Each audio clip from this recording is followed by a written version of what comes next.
En particular, el maestro Erasmo Flores es profesor investigador del Departamento de Ciencias Básicas de la UAM Azcapotzalco. Cuenta con estudios de ingeniería en bioquímica por el Instituto Politécnico Nacional y una maestría en química analítica por el Instituto Tecnológico de Estudios Superiores de Monterrey. Su área de especialidad es el análisis de la calidad de agua, el tratamiento y reuso de las aguas residuales y la disposición de residuos sólidos humanos. Es fundador y responsable del Laboratorio de Análisis y Tratamiento de Aguas de la UAM Azcapotzalco. También forma parte de la Sociedad Química de México, de la Federación Mexicana de Ingeniería Sanitaria y Ambiental, del Colegio Mexicano de Ingenieros Bioquímicos, de la Asociación Mexicana de Química Analítica y de la Asociación Mexicana para el Estudio del Medio Ambiente. Es miembro activo del Consejo para el Desarrollo Urbano Sustentable de la Ciudad de México, promovido por la Secretaría de Desarrollo Urbano y Vivienda Seguro del Gobierno de la Ciudad de México, del Observatorio Ciudadano de la Ciudad de México. Cuenta con publicaciones nacionales e internacionales. Por su parte, la maestra Rita Valladares Rodríguez es profesora investigadora de la UAM Azcapotzalco, pertenece al área de química, es corresponsable del Laboratorio de Análisis y Tratamiento de Aguas de esta unidad.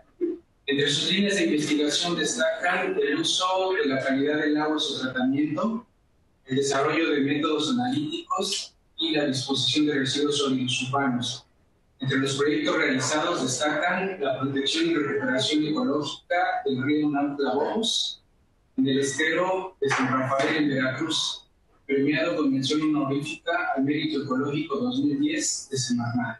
Cuenta con estudios de licenciatura en Ingeniería en Ecología por la Universidad del Valle de México y con una maestría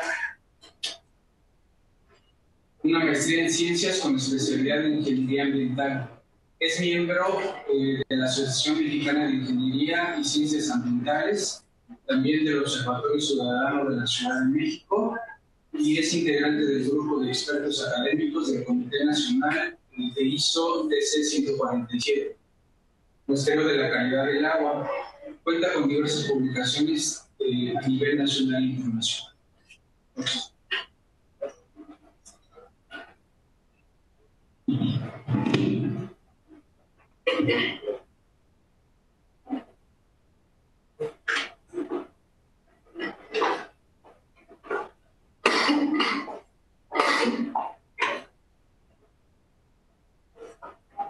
Buenas tardes. El caso de estudio que les vamos a presentar es la unión de tres entidades que siempre deberíamos de trabajar, que es una ONG, Fray Julián Garcés, de Tlaxcala, que es la Universidad Autónoma Metropolitana Unidad Azcapotzalco y el Instituto de Ingeniería de la UNAM, que trabajamos tratando de dar el diagnóstico de la calidad del agua en el río Atoyac debido a un problema que se presentó en la población. Cambiarle. Esta es la zona de estudio, se llama la subcuenca del Atoyac, en donde se encuentra Tlaxcala y Puebla. Fue en ese tramo donde estudiamos lo que padecía mucha gente.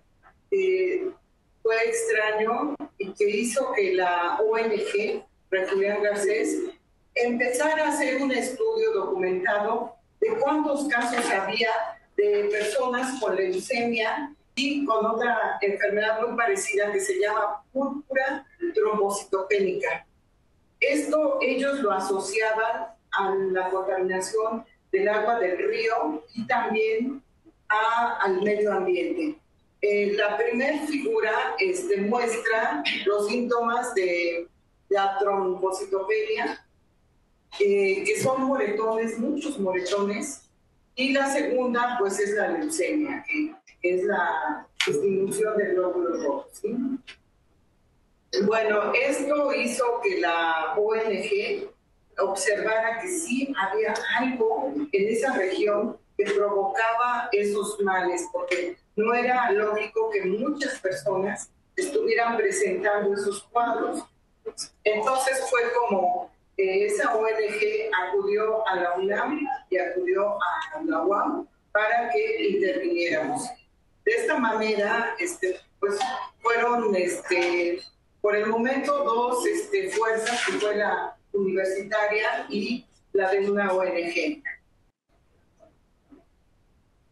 La gente pensaba que debido a que ahí hay muchas maquiladoras jóvenes de mezclilla, los pantalones que usamos, las chamarras que usamos, sufren procesos químicos y fisicoquímicos que requieren de sustancias que no se tratan como se deben y las desechan al agua. Así, las aguas del río Atoyac llevaban grandes concentraciones de esas sustancias, aunado a que ahí se encuentra el complejo petroquímico Independencia. Entonces, pues imagínense todo ese cóctel de contaminantes. Para la moda que se usa, que es la mezclilla deslavada, pues hay muchos métodos que se pueden usar. Uno que sería el más amigable con el ambiente, pero es el que menos se usa, es por microorganismos. Sí hay microorganismos que van a quitar el color y adelgazar la mezclilla, pero pues eso no es todavía muy aceptado, y lo que usan mucho, que es lo más fácil para esas maquiladoras, es usar grandes cantidades de cloro y usar permanganato de potasio, ¿sí? Entonces, en las aguas, pues, iba todo eso más los colorantes, ¿sí?, de la mezclilla. Entonces, también debemos a veces pensamos que nosotros nada que ver con la contaminación. Yo cuido mucho el agua, yo trato de comerme todo lo que pido, de no desperdiciar, de escribir un poquito o letra chiquita en las hojas para gastar menos hojas, no sé, vidas así que decimos, no, yo no contamino. Pues fíjense que al usar esos pantalones, sin quererlo, ¿sí?, somos parte del problema.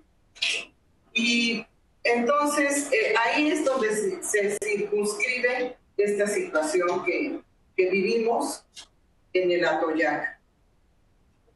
Este es el sitio de muestreo y ahorita el maestro Erasmo les va a comentar esta parte del trabajo. Después yo vuelvo a continuar con ustedes.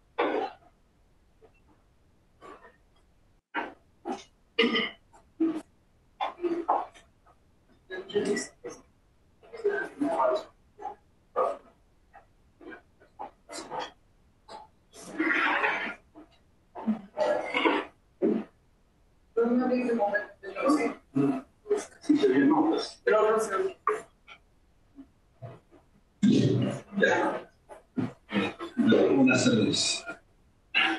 Buenas tardes a todos. Voy a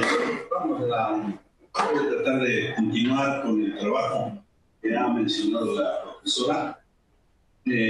Bueno, ese es el sitio de muestreo que abarca una superficie entre los estados de Puebla y Tlaxcala, de aproximadamente 15 kilómetros. ¿Cuál es el criterio que se siguió para hacer un estudio sobre la calidad del agua? Pues la calidad del agua que se maneja en toda esa zona. Bueno, lo primero es el agua propiamente del río Atoyac. El río Atoyac, en ese tramo, seguramente aguas arriba y también aguas abajo, es la misma situación. Se descargan aguas residuales y en ese tramo, como mencionaba la maestra, son aguas residuales en donde que se han utilizado para lavar básicamente la mezclilla.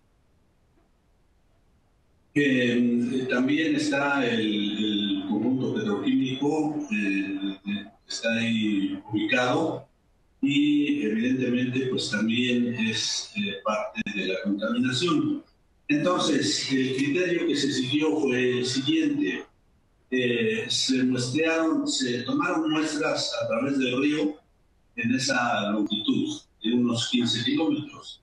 Las muestras que se tomaron se consideró la parte más representativa y se tomaron alrededor de 10 muestras de aguas residuales.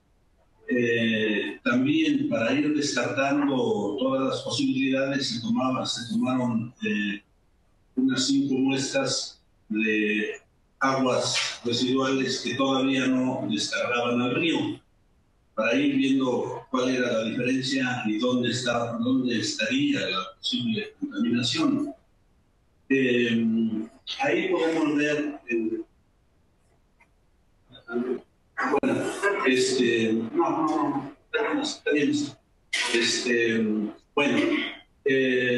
podemos ver, tenemos ahí algunas imágenes en donde se llevaron a cabo los muestreos y hubo una participación muy, pues podríamos decir, muy abundante. Claro, éramos los investigadores de la UNAM y de la UAM y además los representantes de la ONG y también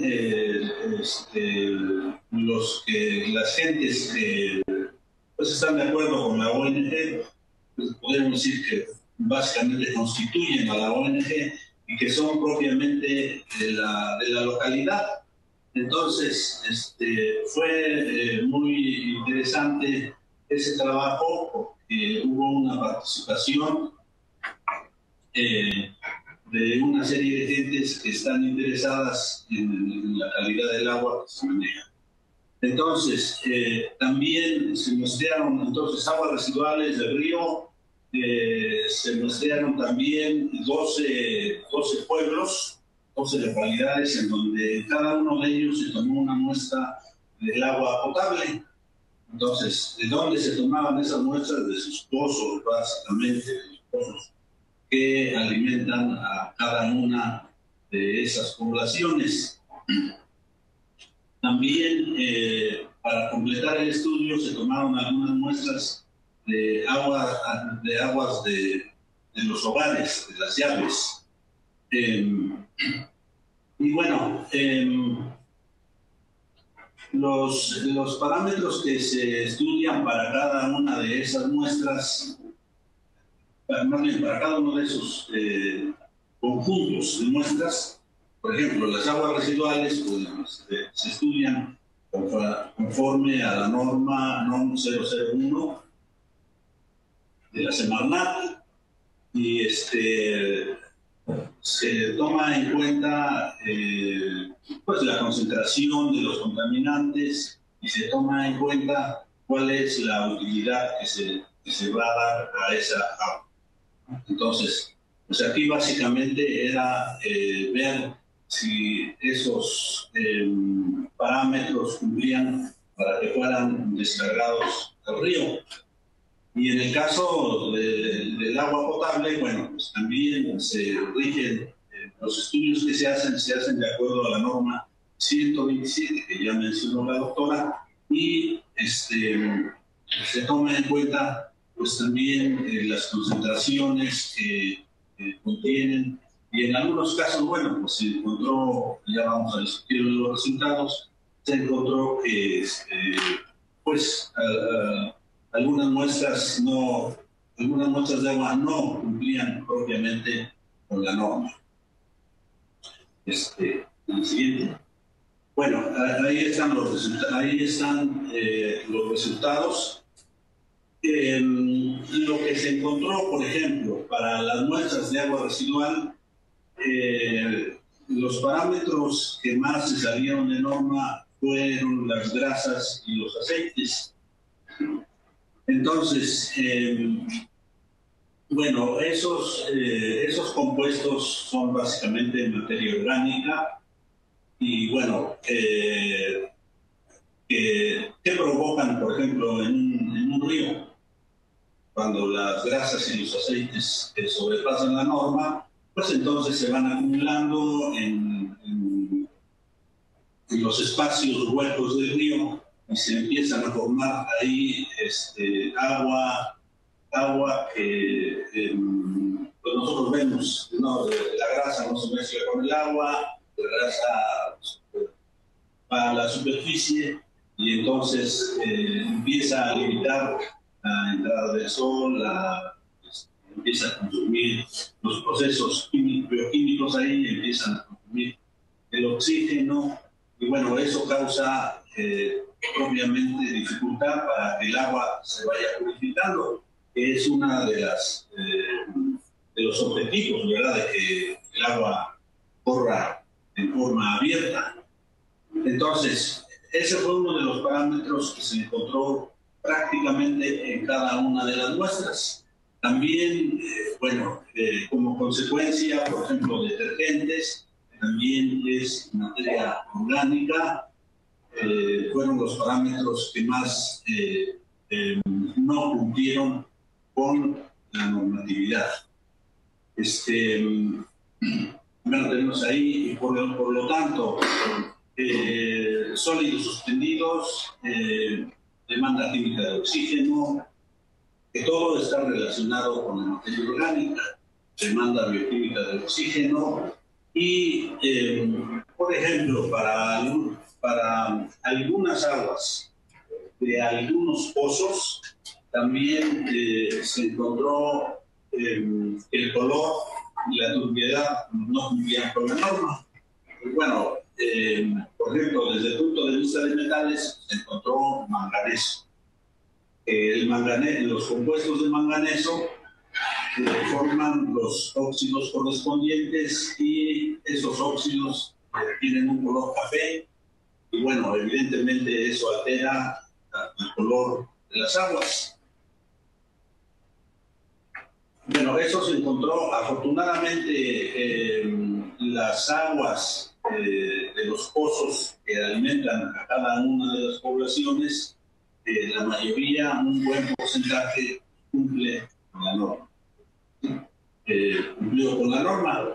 ¿Por qué? Porque, también ahí la población se preocupa que cloren el agua, que esa cloración sea más o menos constante y eso permite que desde el punto de vista microbiológico pues no presenten muchos problemas.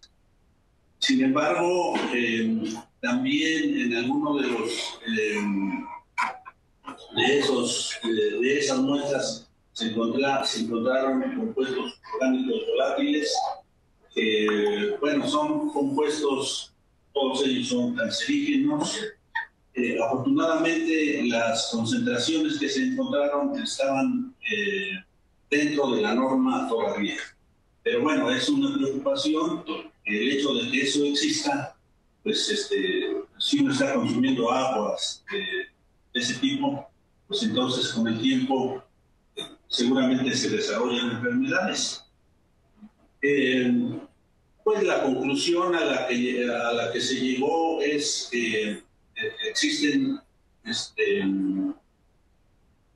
las aguas que no cumplen con la norma, por ejemplo, las aguas residuales, pues también se dice o está en las normas, ¿verdad?, que cada empresa debe tratar sus aguas antes que las deseche al río, para que vean la calidad, que cumpla con la calidad, para que ya pueda correr de forma abierta en un río. Sin embargo, pues lo que se encontró, lo que encontramos allá, fue que algunas empresas decían, bueno, pues yo tengo un plan de tratamiento, pero bueno, en ese momento no está funcionando, cuestiones de ese tipo. Y entonces, pero bueno, todos los días están trabajando, bueno, el número de días trabajan y las aguas van al río y esa es la situación que está ocurriendo. Pues yo creo que no en todo, está ocurriendo no solamente pues en ese sitio que nosotros estudiamos, ¿verdad?, sino que en muchas partes de prácticamente todos los ríos, no todos los ríos, muchos de los ríos presentan esa problemática.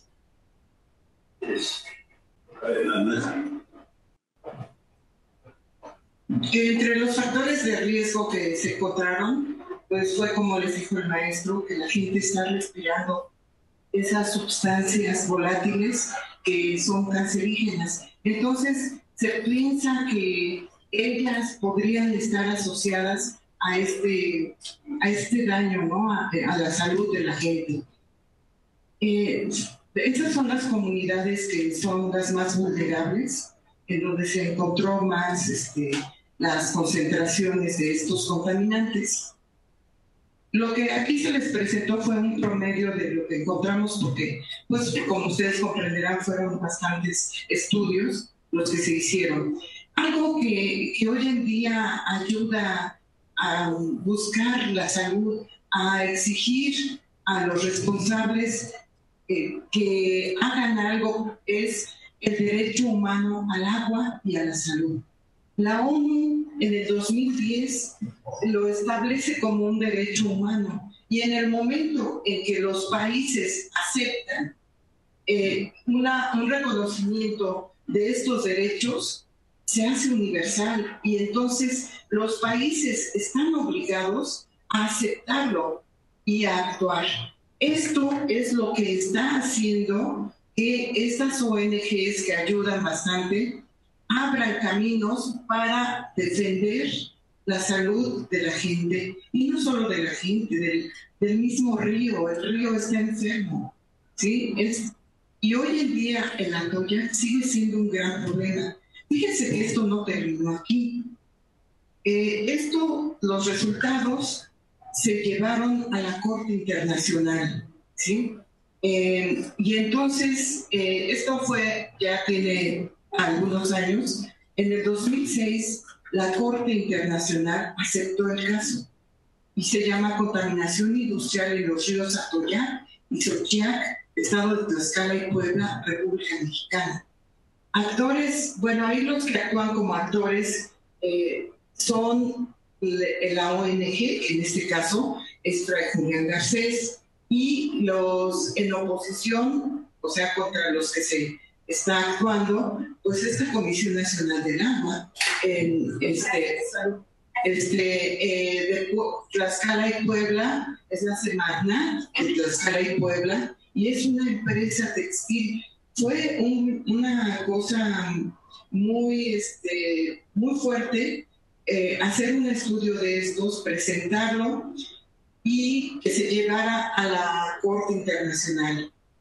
Generalmente, yo les digo que este ejemplo que les estamos presentando es uno de los ejemplos en donde se une la gente, los científicos, se unen las ONG y la población. Sí, y hay organismos como la Corte Internacional que toman el caso. Desafortunadamente, como eso se lleva mucho tiempo, lo que pidieron fue volver a hacer estudios, ¿sí? Volver a hacer análisis. Eso fue lo que pidió la Corte.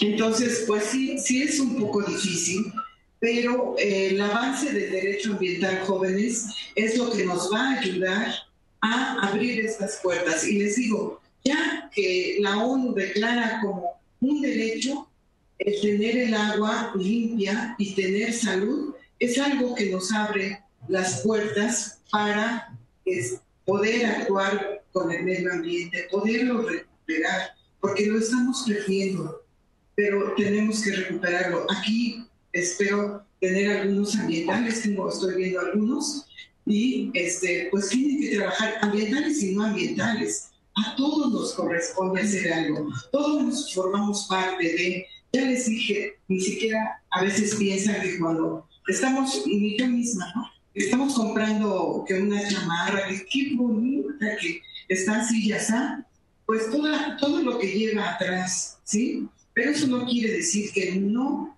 voy a usar mezclilla, no. Eso quiere decir que vamos a buscar soluciones. Fíjense que aparte hubo una reunión ahí en un pueblo de ahí, donde avisaron a la gente que, pues, con un coche que llevaba una bocina, que íbamos a estar tal día, entregando los resultados. Como les digo que allí se está contra fuerzas muy grandes, como es una industria y como el mismo gobierno, como las mismas dependencias.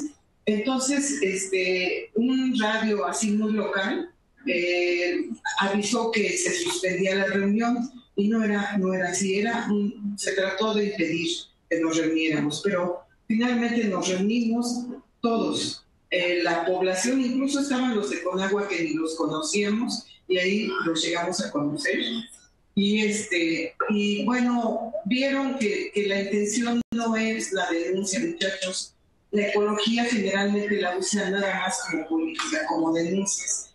En nuestro caso, como somos investigadores, como somos universitarios, esa no era la finalidad, sino proponer soluciones. Bueno, pues muchas gracias.